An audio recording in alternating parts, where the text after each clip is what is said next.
guys? We're discussing pizza toppings. I am a mushroom and sausage kind of guy.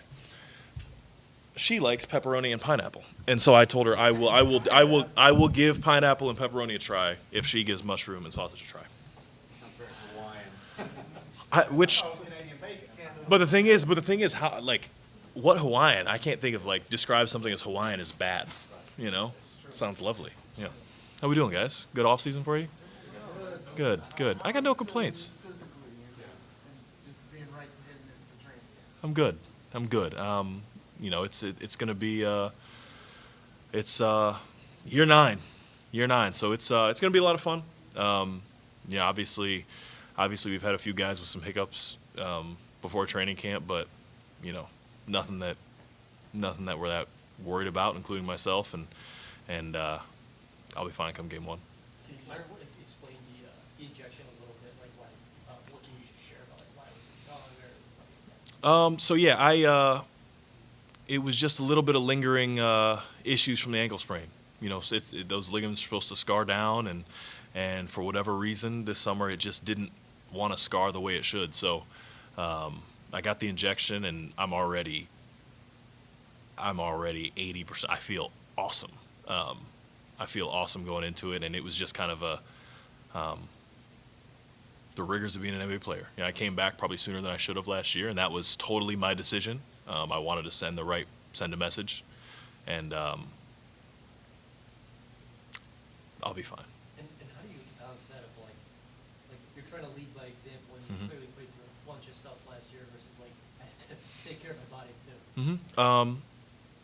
I knew this was nothing that was going to threaten my future or career as an NBA player. So, you know, for me, it meant more to be on the court and available for the guys and for our team than you know, the potential setbacks. And you know, this was always a possibility, and hopefully, you know, again, I'm not gonna miss a game, so it's, you know, no real skin off my back. When you say you wanted to send a message, what was that message, and I guess who was it directed towards? Not like a specific person, Yeah. but what? It was just that the message was that, look, we're giving it our all. I'm fighting tooth and nail to be back on the court. There's no place I'd rather be, and you know, as athletes, sometimes, you know, the line between hurt and injured is very blurry, and I think it depends on your definition of the two. So for me, I thought I was hurt, not injured. If you're injured, you don't play, period. If you're hurt or sore, you know, there's some wiggle room there, and I felt that there was some wiggle room, and I wanted the message to be sent that me as one of our leaders is, you know, it hurt. I'm dealing with some of the repercussions at the moment, but you know, I think I wanted everyone, our organization and everyone outside of our organization, to know that we got some real warriors in the locker room. Do you feel like it had the intended effect? I do. Griff mentioned that part of the reason they made some of the changes on the medical staff was due to input from players. What you guys kind of voiced what you think changes should have been made. What do you think about what they've done and how that's going to help you guys this year? I thought it's been great. I love Amy. Our new physical therapist, Amy. She's terrific, and I've been working with her, and everybody's been working with her. She's great. I don't think, I'm sure Griff said the same thing, but the people that aren't back are terrific as well. It's not anything on them, and I still think extremely highly of them, and we all do. But I think we just need a little bit of a shake-up, and you know, and definitely don't get it misconstrued. This ankle thing is me. It was my call to come back early. I knew the repercussions. It was me and me only. So this has nothing to do with anybody outside of my decision. But going forward, I think we're going to be great. You know, I think it's going to be great. The communication seems to be running smoother, and I think everybody seems to be a bit happier. We heard you talk about this a little bit on Spaces as far as your approach last offseason, saying, okay, I'm playing more center, I need to put on some weight, versus this summer saying I need to drop a little bit, be more mobile. Just to kind of walk us through just your mindset this summer, how you prepare for that. Yeah, so last year I came into camp around 255, which was one of the heaviest I've been, and I felt good. On my knee, I was jumping real well. I felt strong and was moving guys, holding my own at the center position, because that was something I came into the season saying. It's like, hey, don't send a double. I don't care who it is. I don't send a double in the post. I'm good, and I didn't need a double in the post, obviously, unless it was somebody that that everyone needs a double in the post. There's two of them, and. But this offseason, with Coach Borrego coming in and the way Coach Willie wants to play, we're going to play a lot of, I think we were 11th in assists last year, and we want to be number one. And, that's something that I certainly have in my toolkit. I've done it previously in my career in Cleveland and a little bit in Portland. And it's, being not a hub of an offense. I'm certainly not that, but a very good initiator, from the elbows, from the top. And my skills as a passer and as a distributor are pretty, I feel they're a little bit underrated, and I'm excited to be that for the team. It's nice to have, so many guys that I can give it to and go get a bucket. Larry, to add to that, a lot of guys before you today have talked about how they've either sat down, talked in depth with James Brager, at least, video, whatever, gone through a lot of maybe their potential roles. You talking about you facilitate more, doing one of the things you like to do, and that's one of the things in your skill set. Have you sat down with James and you guys gone over some things like this, and you're basically kind of aware of what is expected of you going into the season? I'm aware of what's expected of me.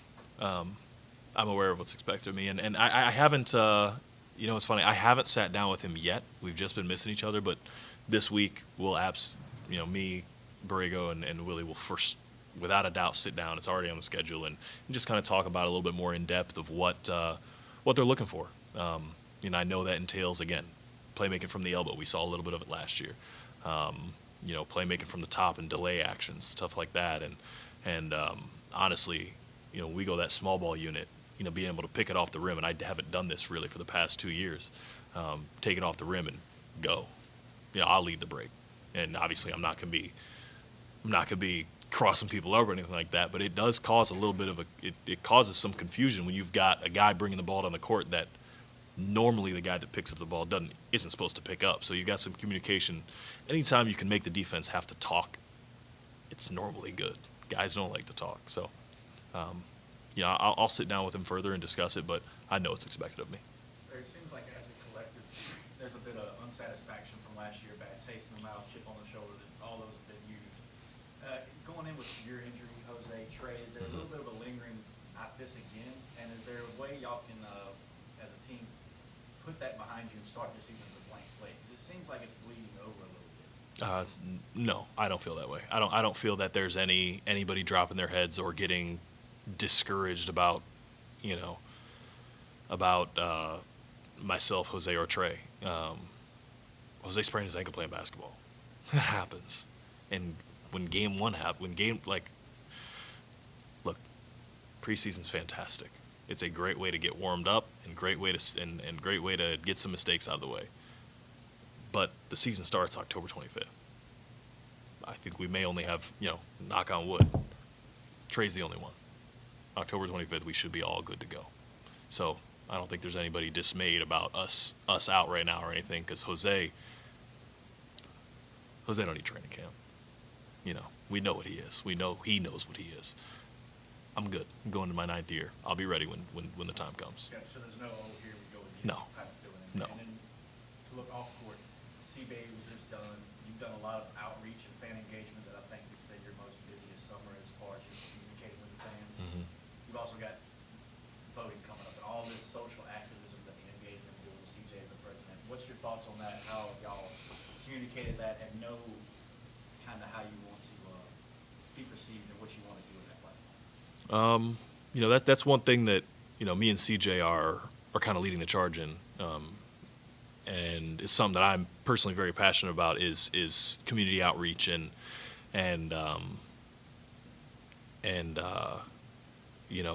staying active in the community. I've got a major program coming up, and I'm smiling about it because I'm giddy about it. We haven't announced yet or anything, but it's going to be awesome to continue work from last year. But yeah, voting's coming up, and of course, I've been vocal on that as well. CJ has been, and the PA and the coalition and stuff like that have been. But I think the biggest thing in terms of like encouraging the guys to do so is staying comfortable, staying in your comfort zone, right? Like right now, I'm working with the schools and through education, but Jose, EJ might be interested in prison reform. CJ may be interested in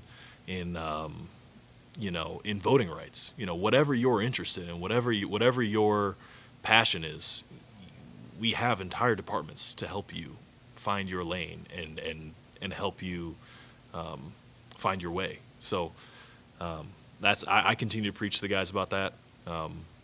Last year we got everyone registered to vote. This year everyone's they'll be registered to vote again. I can assure you that. I can't make them vote, but I'll be voting in Ohio, my home state of Ohio. I've already got my little absentee ballot filled out. So, those are two things very passionate about, and two things that me and CJ will continue to make sure that we're on the right side of history with. Larry, a lot has been already said of Zion making changes this summer. Mm-hmm. You're spending a lot of time here in New Orleans working out a lot with the guys and stuff. What have you seen personally that's maybe different to you, whether it's just his tone, his mindset? Has anything stood out to you? I've been, total transparency, I've been rehabbing. So I haven't spent too much time around him in his workouts or anything like that. I've been working on my own, getting myself right. But from every time I talk to him, he does seem, I saw the little promo he did for Gatorade or whatever it was. I'm shocked the world. Like he does seem like he's got a chip on his shoulder. Obviously, this summer was a bit of a bear for him. So I think he's ready to tune all that out and just get back to playing basketball. Basketball is an awesome distraction. Larry, you mentioned running like more delay action and some of those 5-out configurations. I think we had one, you guys ran with Z a lot, like Yeah. open special. Yeah. What about those type of actions, specifically when you're on the court as well, makes it really difficult for the opponent and difficult to defend? What makes it tough is, say we've got a group of, say our closing group, right? If we're all perfectly healthy, and I'll just take a closing group, like myself, Z, B, CJ, pick one of Trey or Herb. Take me out if you'd like. But you've got, at any time, you're going to have two non-shooters on the court, right? And Z doesn't, I don't think, necessarily falls under that category because the gravity is, his gravity anywhere he's at is massive. When you run a delay or an elbow series with a Herb handling, myself handling, Dyson handling, one of our quote-unquote guys that non-shooters, right? You have to guard, you got to guard me at the elbow, right? Like maybe not at the three-point, but at the elbow you got to guard me. And at the three-point line, we see a lot with Golden State. Herb, myself, Dyson. If you got at the top of the key, you cannot guard me, that's fine. But the second I go into a dribble handoff action and Trey Murphy's flying off or CJ's flying off, if you're not up to the level and you're still sagging off in the paint, good night. Now CJ's coming off in a naked look. Trey's coming off with a naked look. Or he's coming downhill and this guy down here has to react. You have to either stay there to give them the mid-range shot they want, or you come up and leave me, Herb, Dyson, open on the roll. This guy pulls in, kick out corner. There's too much. If you initiate plays with a non-shooter, that's how you get away with having those guys on the court. Golden State has made, Draymond is a first ballot Hall of Famer. I think the world of him as a player, but you don't guard him at three-point line. And he has made a career, again, a Hall of Fame career on that type of action with Looney on the court. With, Wiggs can shoot, but he's not a shooter. And we'll see what they run with Chris Paul this year, but I'd have to imagine to be of the same mold where they're using him as initiator to where you still have to respect him because he has the ball. So that's the way I see it playing out. I could be totally wrong, but that's where I think we'll do a lot of action with us this year. Cool. Thank you, guys. No problem.